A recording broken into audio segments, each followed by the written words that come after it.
downright frightening. It also happens to be the culmination of a crime spree so strange that even those whose lives were destroyed by these events still can't make sense of it. Police officers from the Sandy Springs Police Department had just been dispatched to a home on Cameron Ridge Drive in Fulton County, Georgia, after residents reported an intruder. As it happened, local officers were already in the neighborhood processing a home invasion nearby. When they arrived at the residence, they were informed by the homeowners that the suspect was still on the premises and had just gone upstairs. Hey, sir, did you call? Hey, so is there someone actively in your house right now? Where's he at? Hey, puppy. You know this guy? Okay. Okay, has he got any weapons or anything like that?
is 22-year-old Matthew Scott Lanz, the same perpetrator, it would turn out, who had broken into a home down the street.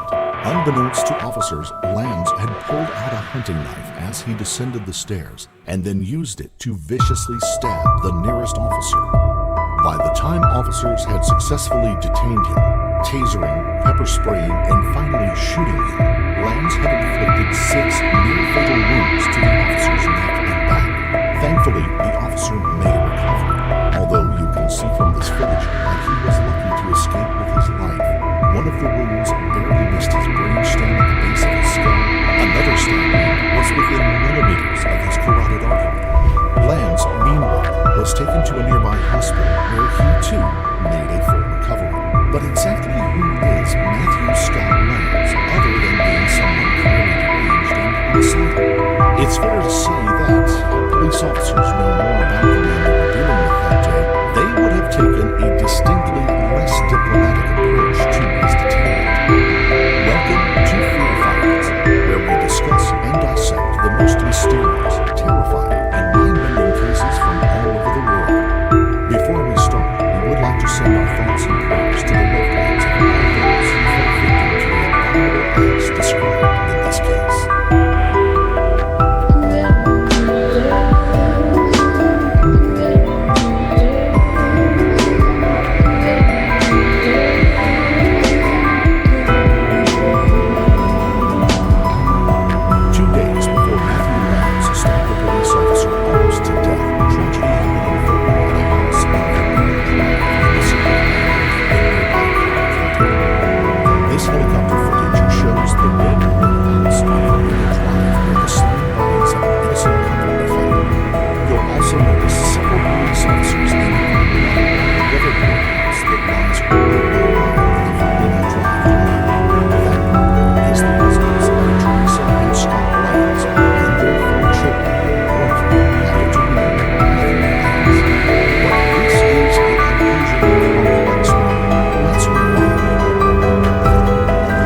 The letters, however, kept coming. On one occasion, a pornographic image featured a woman wearing a tiara. Accompanying it was a plastic toy tiara. The couple found the combination particularly disturbing. They didn't know it then, but this was just the start of a bizarre campaign that would eventually turn their new home into a tragic and gruesome crime scene. Unable to trace the letters, police recommended the couple install home surveillance cameras. In mid-2020, Philip woke to find a juice bottle with a cigarette in it resting against his garage door. Scrolling back through his security footage, he found footage of a man walking up their drive late that evening and depositing the bottle at the garage door. Philip recognized him immediately. It was Austin Lanz, the 27-year-old man who lived on the property behind theirs. They'd never been formally introduced to him and never had spoken a word to him, but they'd often seen him sitting on his porch smoking when they passed by the large white house on Delphinium Boulevard, where he lived with his parents and several siblings. Austin's father was a successful construction executive, and Austin worked at his dad's company. He'd once aspired to be a Marine. In 2012, he had enlisted in the Marine Corps, but had been ousted less than a month later for, according to his family, high blood pressure. The couple weren't surprised to discover that their tormentor was Austin. We had already suspected it was him, Philip said. We had to drive by his house often. Every time we passed by, he was outside smoking a cigarette, or would just be standing there, and give us the creepiest, unsettling looks and movies. Austin was issued a warning by police. His parents requested to speak to Philip and Eliza. With police officers present, the couple approached the home on Delphinium Boulevard. Teresa and Scott Lanz were already waiting inside. They apologized for their son's behavior and said that it had disturbed them deeply. They promised to give him care. It was then Austin's turn to apologize. Austin was sitting slumped in the garage door. Police officers asked Austin why he was doing these things when they had never been let the company to the house to the couch or the I can see Eliza through the bathroom in their house, Eliza realized, was visible from the Lanz home. Austin had been watching them. Needless to say, Lanz on that side was but that wasn't the most unnerving part. It was clear from the conversation that Philip and Eliza were dealing with an average neighborhood vendetta for about a year. Anything that might be resolved in a rational way. Austin was a man whose grip on reality seemed to be loose, to say the least, and for some reason made somehow become the central focus of his bizarre and unsettling behavior. The couple applied for a restraining order from the Cobb County Magistrate Court, but were told there wasn't sufficient reason to warrant it. By October 2020, Eliza had moved out of the house. The couple had gone their separate ways, most likely for reasons more fundamental than the strain of having a stalker next door. But still, no doubt, they hadn't helped. Meanwhile, the pornographic images and other strange items continued to show up at the house. Around midnight on April 18th, Philip awoke to an alert from his alarm company. Someone was in his house. Pulling up his surveillance video feed on his phone, Philip saw that Austin was at his front door, taping a large cardboard sign across it. It bore the cryptic message, "I'm done wondering for real. What is the point of that?" This time, officers issued Lanz with a trespass warning. But by now, Philip was so unnerved he packed a bag and began sleeping at his sister's house. This, as it would turn out, would be a life-saving move. On April 24th, around 4 a.m., Philip awoke again to an alert. This time, what he saw when he dialed up the video from his home surveillance feed chilled him to the bone. Wearing a mask, Austin had smashed through his back door with a sledgehammer. Armed with a crowbar and a gun, Austin roamed through the house for 13 minutes, switching on lights in every room. In Philip's bedroom, he threw off the bed sheets. Police later said it was clear that he was looking for something specific or, more likely, someone. Police arrested Austin that night on burglary and trespassing charges. At the Cobb County Jail, he argued that he hadn't taken anything. Police now got their first proper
says his family has lived in the same home in Ackworth for nearly 3 decades. It's where 27-year-old Austin Lanz grew up and continued to live with his parents, according to this neighbor. She said she knew about the attack at the Pentagon officer yesterday, but she didn't know Lanz was the suspect until we talked. Information released this afternoon by the FBI in Washington details Austin Lanz stepping off a bus at the Pentagon Tuesday and then, without being provoked, he immediately attacked Pentagon police officer George Gonzalez with a knife. According to the FBI, after killing Gonzalez, Lanz took the officer's gun, shot himself, and then died when other officers, quote, engaged him. Gonzalez is described as a proclaimed native, a diehard Yankees fan, and an Army vet who served in Iraq. I'm shocked. I'm really shocked. I've been in this neighborhood for 32 years. Valerie Simpson says the Lanz family moved into her Ackworth neighborhood shortly after her, raised their family, including Austin Lanz, who had an extremely short military career when he was a teen. In a statement, a Marine Corps major tells 11 Alive that he confirmed Austin W. Lanz enlisted in the Marine Corps on October 9th, 2012, but was administratively separated on November 2nd, 2012, and never earned the title Marine. Simpson says earlier this year, Cobb County police came to the Lanz house. That was April 24th, with police and an arrest warrant accusing Lanz of breaking into another neighbor's home and leaving, quote, inappropriate pictures and messages in the mailbox. He was arrested for criminal trespassing and burglary. Lanz claimed police had been flying planes over the neighborhood, tracking his phone. Later that day, after he was booked into the Cobb County jail, Lanz is accused of a second murder charge after 2 doctors had arrested him in his home. He later broke his ACL and shipped to Mexico, while destroying one of their tasers and making verbal threats against deputies. 2 days later, a judge granted Lanz a $45,000 bond. Today, a judge reduced his bond to $30,000. Lanz had a plea deal with an independent evaluation completed. 40 days of being in jail.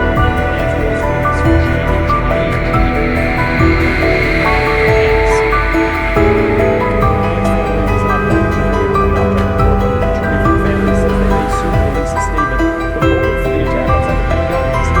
on July 18th.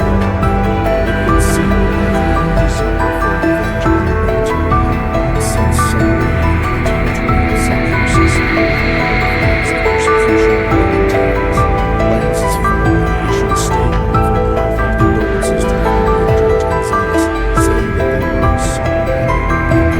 His family said Austin had been overcome by mental health challenges in recent months, and he had several hospital stays and numerous professional mental health evaluations, yet had been unable to get the help he so desperately needed.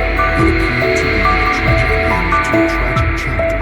Only, it wasn't over yet. On the morning of November 18th, 2021, police were sent to conduct a welfare check on the residents of a red brick house on Verbena Drive, Ackworth. They were met with a grisly scene.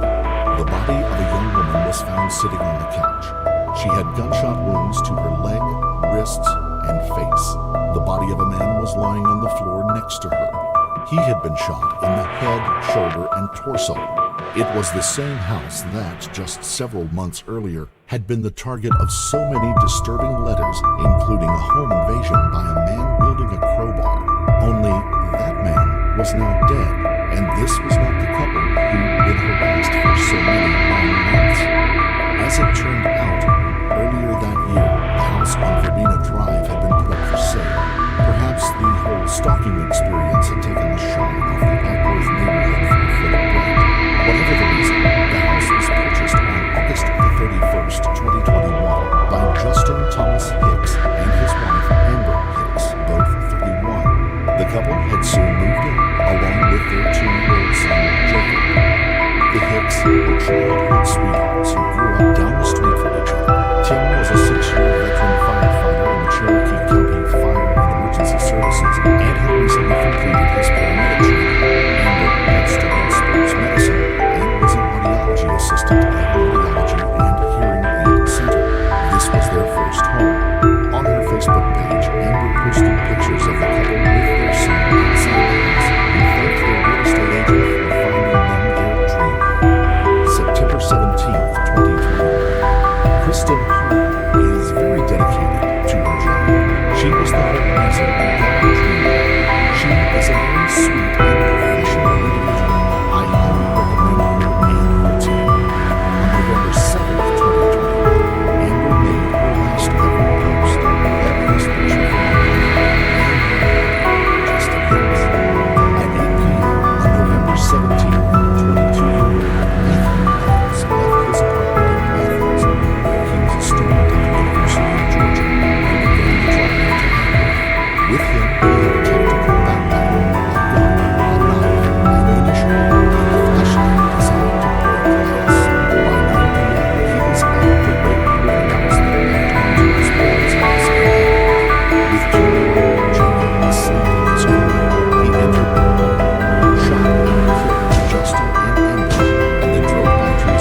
they soon realized the brother of killer Austin Lanz and a neighbor to the young couple who had just been tragically slain in their own home. Once again, the trail seemed to be leading detectives back to the Lanz family. Could the family have not been two murderous sons? It hardly seemed possible. Police examined the surveillance footage from the Hicks home. In it, Matthew Lanz could be seen crossing the backyard on the night of the murders wearing a gray hoodie. During a search of his apartment, police found the gray hoodie was still in his washing machine. They also found ammunition and shell casings. The gun with which he had committed the murders was later found at his parents' home. In February of 2022, a Cobb County grand jury indicted Matthew Scott Lanz in the murder of Justin and Amber Hicks, along with a laundry list of other charges, including one count of second-degree cruelty to children. The cruelty to children charge stemmed from Lanz leaving 2-year-old Jacob Hicks alone with his murdered parents. He is currently being kept without bail in the Fulton County Jail. And this, we're afraid, is where the facts of his story come to an end for now.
It seems likely that a kind of paranoid ideation had taken a hold of Lanz, including the notion that the couple were somehow conspiring against him.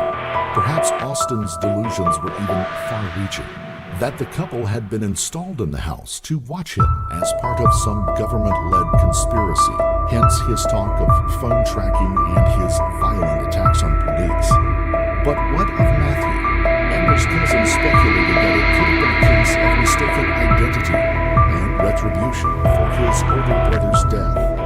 According to this theory, a violent and homicidal, but not delusional, Matthew had stepped up to finish off what Austin had not managed to do, and had mistaken Amber and Justin for Eliza and Philip.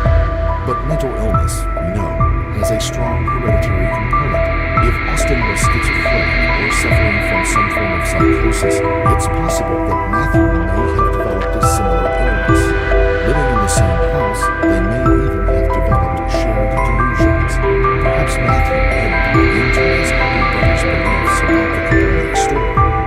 he had come to think of the house itself